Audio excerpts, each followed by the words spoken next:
Guys, good morning. Ito na ang aking tapos na yung second night ko. So gumagawa tayo ng 4-night shift in preparation sa lakad namin papuntang North Carolina para magbi-beach kami doon. And babalik pa ako, dalawa pa. At ito na yung sitwasyon ng mata ko. Update sa mga pasyente. 2 nights na ako, may isa-isang pasyente lang ako. Yes. At kanina, yung patient ko is, siya yung pinaka-sick sa unit namin. Naka-3 pressor siya. May amiodarone pa. Tapos naka-CRRT, naka-flow track. So, yun. At ang pagbalik natin, hopefully same patients pa rin para 1-to-1 ulit. So, see you guys. Good afternoon. So, ngayon yung ika-third shift ko. So, if nakapanood yung video ko na post-shift ng second night ko, time check ay 4:21 p.m. So, si RJ pumasok na siya sa work. And ako pero bago siya pumasok, nagluto naman na siya ng tilapia. Nagprito siya ng tilapia. Tapos ako ngayon ay nagluluto ng talong para dagdag sa ulam namin. At syempre kapag may talong, may kamatis. So, yun guys. Ay, nakalimutan ko pa nang ikwento sa inyo yung nangyari last week. Nagkaroon ng tornado dito sa sa side namin, sa county namin. At napakalakas niya guys, pero hindi naman kami sobrang naapektuhan. At kitang-kita ko sa sarili kong mata kung ano nangyari. Dumilim siya, tapos biglang talagang tumaan yung napakalakas na hangin. At yun naman, safe naman yung mga halaman natin. Pero sa ibang place, sa Dundalk daw, marami daw mga I'm not sure if may namatay, pero maraming nawala ng bahay. So, yun nga, dahil ngayon ay season na ng summer at pa-summer na siya, patapos na yung spring, marami na yung mga event na gano'n, ng mga tornado, malakas yung hangin, uulan, gano'n. So, take care kayo sa mga nasa US, lalo na sa mga Midwest, yung mga tornado ali dyan. At going back sa aking shift, sana naman same patient pa din ako para, alam mo yun, familiarity of patients na. At babalik pa ako tomorrow after ng shift kong to. Kasi we're doing 4 shifts. So, yun guys. Bye. Hi guys, update. Tapos na ako sa third night ko. Kita nyo naman yung baga ng mata ko. At maayos naman yung aking shift. 1-to-1 ako uli.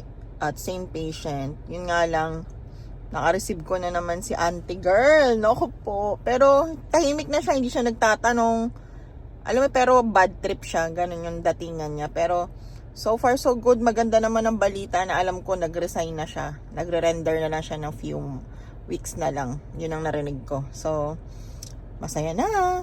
At babalik pa ako. May isa pa akong shift. Last na yun. So, yun.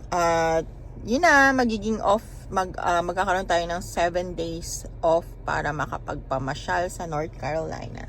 See you guys! Hello! So, ngayon, pang 4 nights ko na.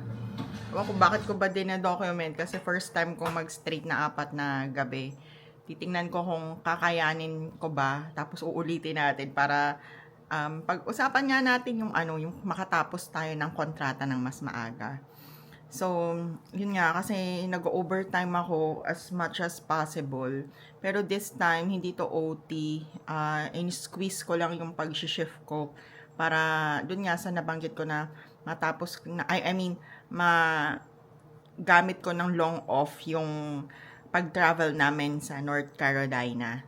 So, going back, kasi under agency ako, so, agency reveal, it's MedPro International.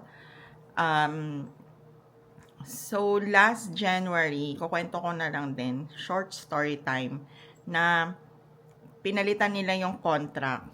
Parang konting revision ng contract. Dati kasi yung kontrata namin is, walang option. So, if na-hire ka nila, tas mag-start ka ng contract, 30 months ang longevity or span ng kontrata mo, 30 months. Pero hindi siya pare-pareho. May mga may mga hinar sila na 36 months. Sa akin, 30 months yung kontrata ko. So, January 2025, may binigay silang bagong options na if gusto namin mas mapadali yung kontrata, pwede kaming mag-revise ng contract to number of worked hours. So, at the moment, yun ang pinili ko, yung matapos agad ako ng kontrata. Para, mo yun, kaysa naman i-buy out yung kontrata, at least, mag-OT na lang ako ng makakaya ko hanggang mapabilis ko ba yung contract ko. So, supposed to be ang contract ko matatapos ng April next year, 2026. So, ngayon, ang tina-target kong end ng contract is hopefully January 2026 or December this year. So, help me Lord, ganun. Kaya, binibilisan ko or gumagawa ko ng best ko na mag-overtime. Kasi, yun lang ang bilang yung working hours, hindi po pwede yung PTO, yan. So, kaya guys, sa mga papunta pa lang dito sa Amerika, choose your option na pinaka the best sa inyo, yung hindi kayo mahihirapan bandang huli. So, yun. Last 4 shift done! Ay guys, na-survive ko naman ang ating 4 nights straight. From Saturday until Wednesday ang pasok, until Tuesday night. Ngayon, Wednesday na rito. At, time check is 7:45 a.m. So, yun na nga, recap sa nangyari sa akin sa shift ko. Isa lang yung patient ko, pero naka-CRRT, triple pressors, blood transfusion, mabigat. Pero, all in all, kinaya ko naman, natapos naman, at salamat sa mga tumutulong sa akin ng mga katrabaho ko.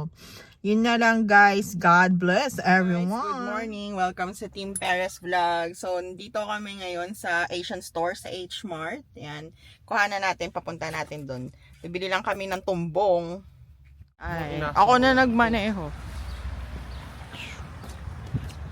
Ito po si Paddington. Ay, Highlander, H-Mart, grocery. So, bibili kami ng dadali namin na iba-barbecue namin sa Saturday. Ang punta namin sa North Carolina, sa Corolla Beach. So, samahan nyo, bibili lang, kakain na rin kami, breakfast na kami dito. See you! May seaweeds, guys.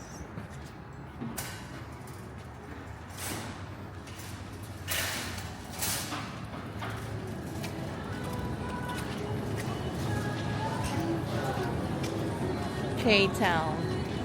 Doon tayo nung kumain, no? Doon. What? Hiwa na. Parang Dubai.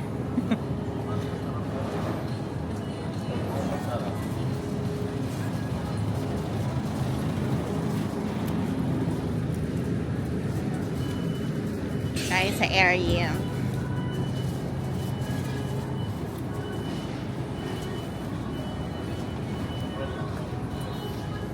So yun guys, na-order namin bibimbap and jumbo. So ngayon pupunta ako sa mga may sushi. Tara, samahan niyo ang sushi. Grabe, daming options. Yung gusto namin, watermelon. Here. Guys, pipili muna tayo. Na nga guys, ito yung order namin. Ito na nga guys, kung kakayanin ba. Napakadami po, may kanin pa. So let's see. Bumili pa si Mr. ng sushi. At itong jampong, Korean jampong. And ano yan sa'yo, Han? Bibimbap. So let's eat. $2.49. Yeah. Tayo na. Sarap nung kinain namin guys, pero napakadami. So yeah, let's check. Guys, tangerine, orange per pound, per each pound. Kung bibili kayo ng sili. Sorry. Ito na lang, no? Mix. No? Yan. Mix sili. Ito ang kabuuan. Yung lobster roll. So guys, dito same din. Mag-ano ka, pwede ka mamili ng isda, tapos pwede mo siyang ipanis. And, yun.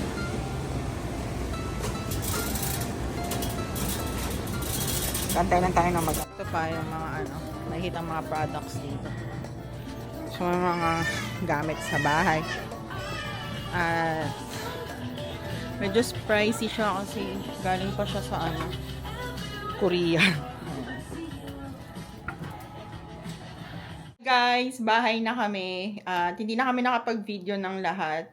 Pero dumaan pa kami sa White Marsh Mall para bumili ng ng Crocs. Ito nabili ni RJ. Yan. Nasa $40 siya. Para pag kasi swimming sa beach, pag naglakad kami sa sand. Yan. So, don't forget to like and subscribe po at don't forget to support our channel always po. And God bless you guys. Bye!